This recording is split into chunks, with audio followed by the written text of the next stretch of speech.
8 বছরের একটা বাচ্চা ছেলে 1 টাকার একটা কয়েন হাতে নিয়ে দোকানে গিয়ে বলল, আপনার দোকানে কি ভগবান পাওয়া যাবে? দোকানদার এই কথা শুনে কয়েনটি ছুঁড়ে ফেলে দিয়ে তাড়িয়ে দিল ছেলেটি। ছেলেটি পাশের দোকানে গিয়ে 1 টাকা দিয়ে চুপচাপ দাঁড়িয়ে রইল। দোকানদার বলল, এই ছেলে, 1 টাকা দিয়ে তুমি কি চাও? আমি ভগবানকে চাই, আপনার দোকানে আছে?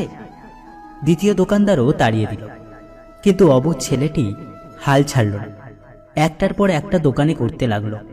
ঘুরতে ঘুরতে 40টা দোকান ঘোরার পর এক বয়স্ক দোকানদার জিজ্ঞাসা করল, তুমি ভগবানকে কিনতে চাও কেন?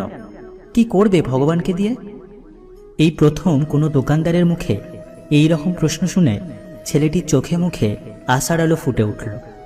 নিশ্চয়ই এই দোকানে ভগবানকে পাওয়া যাবে।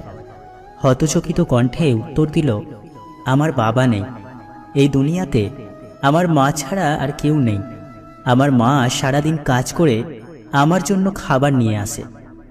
আমার মা এখন হাসপাতালে, মা মরে গেলে আমি খাবো কি? ডাক্তার বলেছে একমাত্র ভগবানই পারে আমার মাকে বাঁচাতে। আপনার দোকানে কি ভগবানকে পাওয়া যাবে? দোকানদারটি বলল, হ্যাঁ পাওয়া যাবে। কত টাকা আছে তোমার কাছে? ছেলেটি উত্তর দিল, মাত্র 1 টাকা। সমস্যা নেই, 1 টাকাতেই ভগবানকে পাওয়া যাবে। দোকানদার বাচ্চাটির কাছ থেকে 1 টাকা নিয়ে খুঁজে দেখল 1 টাকায় 1 গ্লাস জল ছাড়া বিক্রি করার মতো তার দোকানে আর কিছুই নেই। তাই ছেলেটিকে ফিল্টার থেকে 1 গ্লাস জল ধরিয়ে দিয়ে বলল, এই জল খাওয়ালেই তোমার মা সুস্থ হয়ে যাবে। পরের দিন একদল মেডিকেল স্পেশালিস্ট ঢুকলো সেই হাসপাতালে।